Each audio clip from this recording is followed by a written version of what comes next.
요즘에 은행의 이자율이 참 많이 낮죠. 그러다 보니까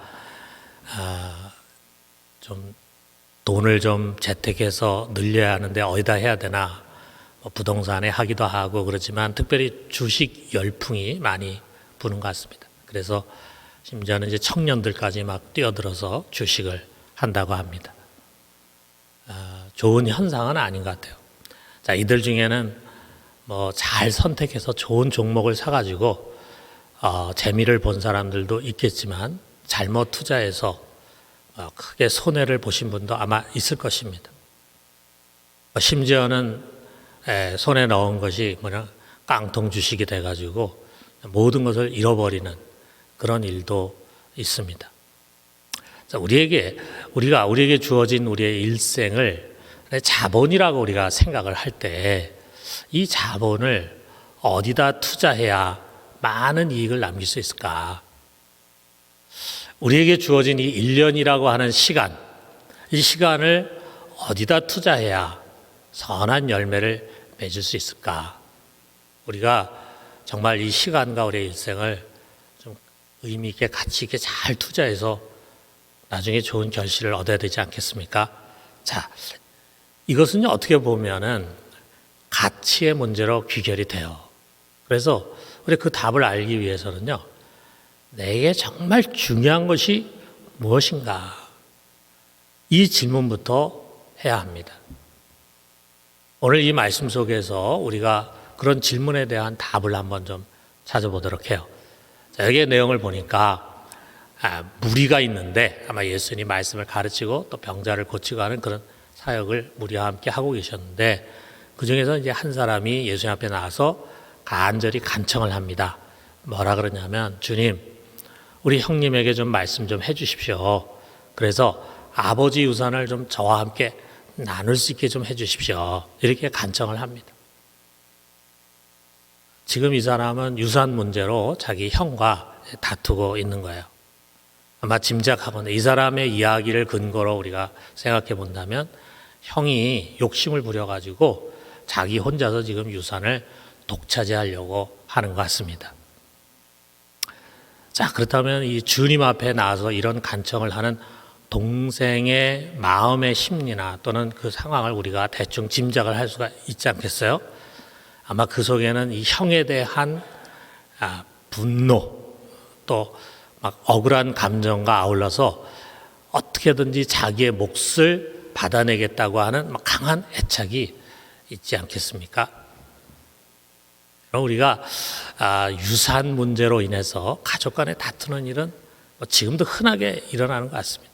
여러분 중에서 그런 것을 경험했거나 또는 여러분의 가까운 데 있는 사람에게서 그런 일이 일어나는 것을 아마 본 경험들이 있을 것입니다. 작년에 4월에 한 70대 남자가요, 자기 동생하고 유산 분할 문제를 가지고 전화로 이제 큰 싸움이 났어요. 그런데 막 고성을 하면서 이제 전화로 통화하다가 동생이 어떤 내용을 가지고 그러면 난 형을 고소하겠다, 이제 이렇게 얘기를 했던 것 같습니다. 그러니까 막 그 얘기를 듣고 막 격분을 해가지고 이 사람이 휘발유통을 들고 가가지고 동생 집 아파트로 갔어요. 그래가지고 거기에 대문에다가 휘발유를 뿌리고다 불을 질러버렸어요. 막 소동이 났죠. 그래서 경찰이 막 출동해가지고 이 사람을 붙잡아가고 결국 재판에 넘겨져가지고 실형을 받았습니다. 참 유산이라는 게 무섭습니다. 공짜 재산. 그러다 보니까 그 앞에서는 부모 자식 간 또 형제 간에도 원수가 되고 맙니다. 자, 지금 이제 이 형제 사이에 그런 큰 다툼이 있는 거예요.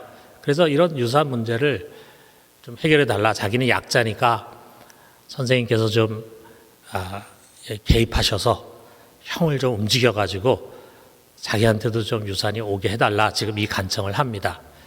자, 이 사람에게 예수님이 어떻게 대답을 했습니까? 14절에 보니까 이 사람아, 누가 나를 너희 재판장이나 물건 나누는 자로 세웠느냐. 아주 냉정하게 거절을 하시는 거죠. 자, 주님께서 왜 이렇게 대답하셨는가? 우리가 이제 언뜻 생각하면은 우리가 이제 살아가면서 생기는 여러 가지 갈등이라든지 분쟁이라든지 이런 문제 주님 앞에 가지고 나가서 기도하면 안 되는가? 우리가 이제 이렇게 생각할 수 있어요. 주님은 그런 문제 해결해 주시는 분으로 오신 것이 아니기 때문에 뭐 그런 기도는 하나님 앞에 드리는 것이 아닌가, 이렇게 우리가 생각할 수 있는데, 그런 것이 아닙니다.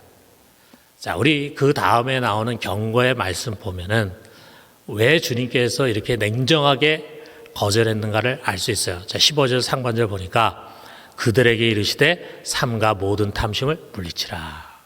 이게 이제 그들은 거기에 있는 제자와 또 무리들을 향해서 예수님께서 주시는 말씀이죠. 모든 탐심을 물리쳐라. 바로 이 말씀을 주십니다. 자, 예수님 볼 때 그 형은 당연히 말할 것도 없지만 자기는 억울하다라고 해서 나온 이 동생의 생각도 다르지 않아요.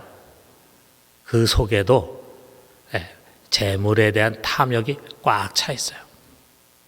주님은요, 여러분, 우리의 탐욕을 만족시켜 주는 분이 아닙니다. 우리가 성경 안에서 주님 앞에 간절히 기도하면서 주의 도움을 간청한 사람이 많이 나오잖아요. 그 사람들은 정말 삶의 위기와 어려움, 가난과 빈곤한 가운데서 하나님의 도움을 청하는 거예요. 하나님 다 들어주시고, 주님께서 들어주시고 고쳐주시고 채워주시고 응답해 주시지만, 탐욕을 만족시켜주기 위해서 하나님 앞에 나갈 때 주님은 응답하지 않아요.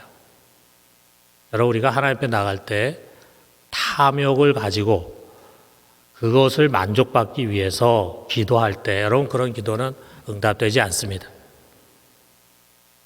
주님은 그것을 만족시켜주는 분이 아니라 이거죠. 자, 그러면서 주님은 이 교훈의 주제가 될 말씀을 주십니다. 15절 하반절 보니까 사람의 생명이 그 소유에 넉넉한 데 있지 아니하니라. 생명을 말씀하십니다. 생명이 중요하다 이거죠. 그런데 그 소중한 생명이 재물이 넉넉한데 있는 것이 아니다. 소유가 아무리 많다고 해도 그의 생명을 보존할 수가 없습니다. 그러면서 드신 비유가 바로 이 어리석은 부자의 비유예요. 자, 이 사람, 여기에 등장하는 이 사람 보면은 그 당시에 뭐 농경사회니까, 자, 농사를 잘 지어가지고 부자가 된 사람입니다. 자, 밭에 소출이 굉장히 많아요. 매년 그렇게 증가했겠죠. 자, 그러다 보니까 이 사람이 갖고 있는 창고가 너무 비좁아. 이 사람이 이렇게 생각합니다. 내가 이 창고를 좀 크게 지어야 되겠다 해가지고 지금 있는 그 곳간을 다 헐고, 그리고 창고를 이제 크게 지었습니다. 그리고 거기다가 이제 소출해서 거둔 곡식들을 꽉 채웠어요. 그리고 그거 말고도 여러 가지 재물들을 거기다 채웠습니다. 이거면은 아주 오랫동안 먹고 살 수 있는 충분한 재물들이에요. 자, 이 쌓아둔 재물을 아주 흐뭇하게 바라보면서 이 부자가 자기 스스로에게 이렇게 말합니다. 19절에 보니까 영혼아, 여러 해 쓸 물건을 많이 쌓아두었으니 평안히 쉬고 먹고 마시고 즐거워하자. 지금까지는 이렇게 재물 쌓느라 쉬지도 못하고 열심히 일하면서 달려왔는데, 자, 이제는 이제 이 정도 재물을 넉넉하게 쌓았으니까 이제 좀 쉬자. 이제 먹고 싶은 거 먹고 마시고 싶은 거 마시고 그렇게 살자. 그러면서 이제부터는 인생을 좀 엔조이하면서 행복하게 살 궁리를 하고 있습니다. 우리가 세상적으로 보면은 참 성공한 사람이죠. 우리가 지금으로 비유한다면은요, 그 당시 농경사회지만, 지금은 우리가 농사를 지어서 큰 부자 된다 이런 게 흔치 않잖아요. 자, 사업을 하는 사람이 있다고 합시다. 자, 이 사업하는 사람 평생 사업에 매진하다 보니까 사업이 성공을 했어요. 그래서 큰 회사가 됐습니다. 자, 그래서 이제 돈도 많이 벌고 그래가지고 좋은 집도 사고, 그다음 빌딩도 샀어. 그리고 평생 먹고 살 만큼의 자산을 비축해 뒀습니다. 금덩어리도 사고 주식도 사고, 그리고 은행에도 잔뜩 예금도 해놓고 그랬어요. 그리고는 이제 인생을 좀 여유 있게 즐겨야겠다 생각합니다. 여행도 하고, 그리고 좀 집에서 파티 열어가지고 사람들 다 불러가지고 같이 먹고 마시고 놀고, 좀 비싼 옷도 사 입고, 그리고 돈 걱정 하나도 안 하고 여유자적하게 삽니다. 그렇게 살아도 평생 살 수 있을 만큼의 그런 재물이 쌓여져 있어요. 여러분, 부럽지 않습니까? 매일 먹고 사는 문제로 걱정하면서 1년 뒤에 어떻게 될까? 내가 노년이 됐을 때 어떻게 될까? 이런 걱정하면서 살아가는 우리들, 심지어는 빚 갚기도 버거워하는 그런 사람들의 눈에 이런 사람 얼마나 부러움의 대상이겠어요. 뭐 우리나라도 아마 이런 상위층에 있는 그룹들이 있을 겁니다. 돈 걱정 하나도 안 하고 살 수 있을 만큼 재물을 모은 사람들 말입니다. 여러분, 만약에 오랜만에 고등학교 동창을 만났는데 그 동창이 바로 이런 삶을 사는 그런 주인공이라고 한다면은, 한편으로는 부러워하면서 다른 한편으로는 자신의 인생이 실패한 것처럼 초라하게 느껴질 것입니다. 자, 그러나 문제는 바로 그 다음이에요. 그 성공의 고지에 올라선 부자에게 하나님이 찾아오셨습니다. 그리고 말씀하십니다. 20절에 보니까 어리석은 자여, 오늘 밤에 내 영혼을 도로 찾으리니 그러면 내 준비한 것이 누구의 것이 되겠느냐. 여러분, 이게 무슨 날벼락 같은 이야기입니까? 오늘 밤에요. 10년 뒤가 아닙니다. 1년 뒤도 아니에요. 내일도 아니에요. 오늘 밤에요. 오늘 밤. 오늘 밤에 내가 내 영혼을 도로 찾겠다. 무슨 말입니까? 오늘 밤에 너는 죽게 될 것이다. 이거예요. 만약 그렇게 된다면은 이 창고 크게 짓고 그 안에 몇 년 동안 인생을 즐기면서 먹고 마실 그 모든 재산들이 다 누구 것이 되는 겁니까? 여러분, 이 비유에서 그 말을 들은 부자의 반응에 대한 이야기를 예수님 더 이상 얘기하지 않지만 우리는 상상할 수 있잖아요. 아마 그는 부들부들 떨면서 이제 조금 뒤에 곧 오게 될 죽음을 두려워하는 두려움에 사로잡혔을 것입니다. 그는 죽을 준비가 전혀 안 돼 있어요. 그는 지금까지 어떻게든지 잘 살아야 되겠다라고 하는 생각을 가지고 살아왔지 죽음에 대해 생각하지 않았어요. 그런데 갑자기 죽음이 찾아왔어요. 얼마나 두렵겠습니까? 그 두려움과 아울러서 생명과는 무관한 재물에 매여서 살아온 삶을 후회하고 또 후회해서, 내가 왜 그렇게 살았을까? 아무 쓸모도 없고 가치도 없는 이것들, 내가 왜 이것을 위해서 내 인생을 허비하며 살았을까? 아마 후회했을 것입니다. 어떻습니까? 여러분, 이 사람이 아직도 부럽습니까? 아마 우리 중에 이제 더 이상 이 사람 불안한 사람 없을 거예요. 여러분, 은행에 돈을 쌓아놓으면 뭐합니까? 고급스러운 집에 살면 뭐합니까? 오늘 밤에 죽는 것입니다. 이 모든 것들이 나를 지켜줄 수 없잖아요. 여러분, 우리 한번 상상해 봐요.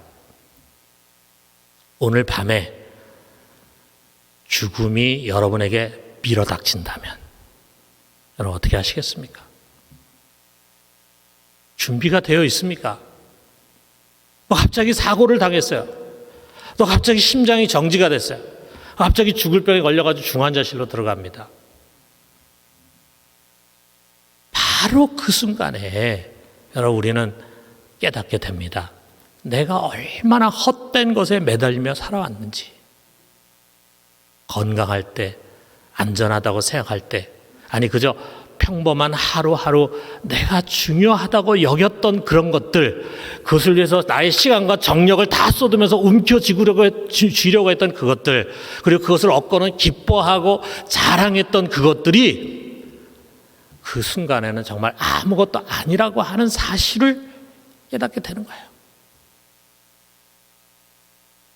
그 순간, 그 죽음의 문턱에서 내게 가장 소중한 것이 무엇인가를 우리는 분명히 알게 됩니다.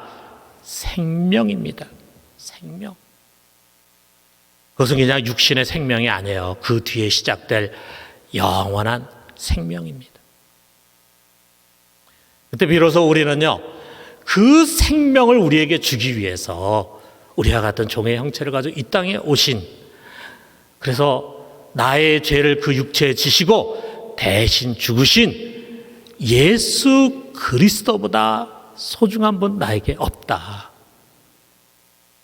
그 예수를 믿고 영생을 얻는 것보다 중요한 것이 없다고 하는 사실을 깊이 깨닫게 됩니다. 여러분 그렇지 않습니까? 저는 요번에 병원에서 그것을 다시 한번 깨달았어요. 제가 병원에 들어갔을 때 제가 증상이 아주 심했습니다. 보통 엑스레이 찍으면 건강한 사람 폐는 까맣게 나오는데 저는 완전히 하얗게 났어요. 그러니까 막 폐렴이 굉장히 심했습니다. 그리고 막 기침이 계속되는데 기침하다 가래를 뱉으면 거기에 빨간 피가 계속 나왔어요. 그리고 막 열이 내려가질 않았어요. 제가 처음에 들어갔는데 그렇게 추울 수가 없어요. 나중에 병이 다 나은 다음에 제가 우통 하나만 입고도 따뜻한 곳인데 그때는 막 열이 있으니까 제가 오리털 파카를 꽉 껴입고 누워있는데도 너무 추워가지고 제발 이불 하나만 좀 더 갖다 달라고 막 부탁하기도 하고 그랬습니다. 그리고 산소 포화도가 떨어져. 그러니까 이제 산소 공급 장치를 달아야 했습니다. 그런데 첫째 날 저녁에 의사가 오더니 이렇게 말하는 거예요. 좀 심하십니다. 우리가 여러 가지 치료를 하겠지만 여기서 더 안 좋아지면은 중환자실로 가야 합니다. 저희 그러는 거예요. 중환자실이라고 하는 말을 듣는 순간에 지금까지 이제 뉴스를 보면서 매일 그 중환자실이 이렇게 나오잖아요. 그 중환자실 모습이 떠올리는 거야. 거기서 죽어가는 사람들 지금까지 나와는 상관없다 이렇게 생각을 했는데 내가 그런 사람이 될 수도 있다라고 하는 그런 위기감이 찾아왔습니다. 믿음이 좋다고 목사라고 그게 피해 가겠습니까? 이번에 선교지에서 선교사님들이 많이 죽었습니다. 그래서 저는 눈을 감고 생각을 했습니다. 야, 이게 정말 이게 심각한 모습이다. 이게 만약에 내가 여기서 진짜 죽는다면 어떻게 될까? 저는 사실 지금까지 살아오면서요, 한 번도 이 죽음의 위기를 느낀 적이 없었어요. 제가 죽을 병에 걸린 적도 없었고, 또 생명이 위협이 될 만한 그런 위험한 순간도 없었어요. 돌아보니까. 크고 작은 병들은 있었고, 여러분이 아시는 것처럼 제가 목 디스크 수술 받았죠. 그게 생명에 위협이 될 만한 그런 것은 아니었잖아요. 그런데 지금은 어쩌면 죽을 수도 있다라고 하는 그런 위기의식이 저에게 찾아오는 거예요. 그런데 그 순간에 제가 이런 생각이 들었습니다. 만약에 내가 여기서 죽는다면 그 다음 뭐지? 내가 여기서 만약에 죽으면 그 다음 어떻게 되지? 이렇게 생각을 하는데 그 다음에는 찬란한 영광이지. 남은 가족들은 다 슬프겠지만 나는 이 질병과 고난의 옷을 벗고 영원한 생명과 안식으로 가는 거잖아. 이건 내가 지금까지 신앙생활 하면서 평생 내가 소망으로 여기고 그리고 바라고 갈망하던 것이었잖아. 그래, 어차피 내가 10년 뒤, 20년 뒤, 30년 뒤, 40년 뒤에 똑같은 이런 죽음의 위기를 내가 갖게 될 텐데 그 뒤에 나에게는 그것이 기다리고 있잖아 하면서 내 안에 나도 모르는 확신이 확 밀려오는데 나의 주님, 나의 목자 되신 예수 그리스도는 이 죽음의 어두운 골짜기 가운데서도 나와 함께 반드시 동행하시고 그래서 마침내 나를 아버지 집으로 인도해 주실 것이다. 그런 확신이 나에게 찾아옵니다. 그런 확신이 나에게 찾아오니까요. 말로 다 할 수 없는 평강이 내 마음 가운데 임하는 거예요. 죽음이 하나도 두렵지 않아요. 어떤 의미에서는 그런 생각 들어요. 이제 주님 여기서 제 생명을 걷어가시는 것도 좋습니다. 이제 어차피 제가 앞으로 30년 산다 해도 이제 노인으로 살아야 할 텐데 고생하면서 사느니 여기서 주님의 부르심 받고 가는 것도 좋습니다. 오히려 죽음에 대한 두려움이 아니라 오히려 죽음을 갈망하는 그런 마음이 되니까 죽음에 대한 두려움이 사라지니까 아무것도 두려워할 것이 없어졌어요. 두려워할 일도 없고 두려워할 사람도 없어졌어요. 사랑하는 성도 여러분, 여러분 어떻습니까?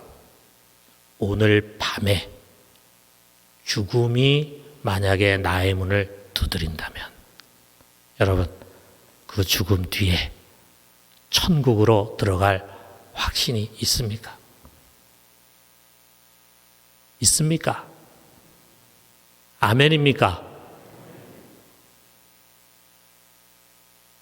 여러분 죽은 자 가운데 부활할 것이라는 확신이 있습니까?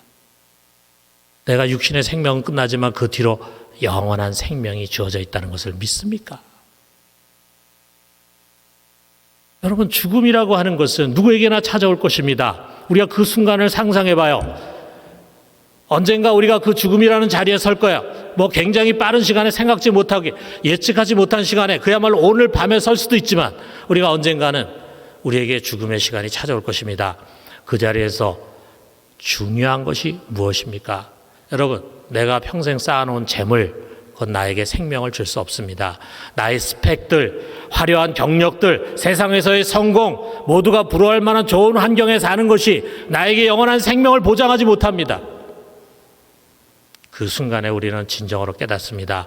우리의 가장 소중한 것은 우리 주님 예수 그리스도라고 하는 사실이에요. 하나님이 우리로 하여금 멸망하지 않고 영생을 얻게 하기 위해서 보내신 이 예수 그리스도 그를 믿고 영접해서 구원을 받는 것입니다. 여러분 그것은 내일, 모레, 내년에 해결할 문제가 아닙니다. 오늘 밤에 내가 내 영혼을 도로 찾으리니 오늘 밤에 끝이 올 수가 있습니다. 그러기 전에 여러분 지금 해결해야 할 문제입니다. 교회를 이렇게 오래 다니지만 이 부분에서 분명하지 않은 사람들이 너무나 많아요. 이 부분에 대한 확신이 없으면 죽음에 대한 두려움이 그 마음속에 항상 자리 잡고 있습니다.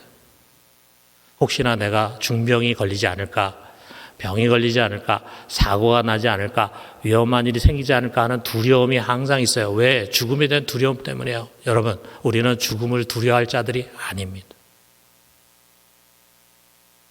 오히려 우리에게 찾아올 그 죽음은 우리들로 하여금 우리가 그렇게 바라고 소망하는 영원한 안식으로 들어가는 통로입니다.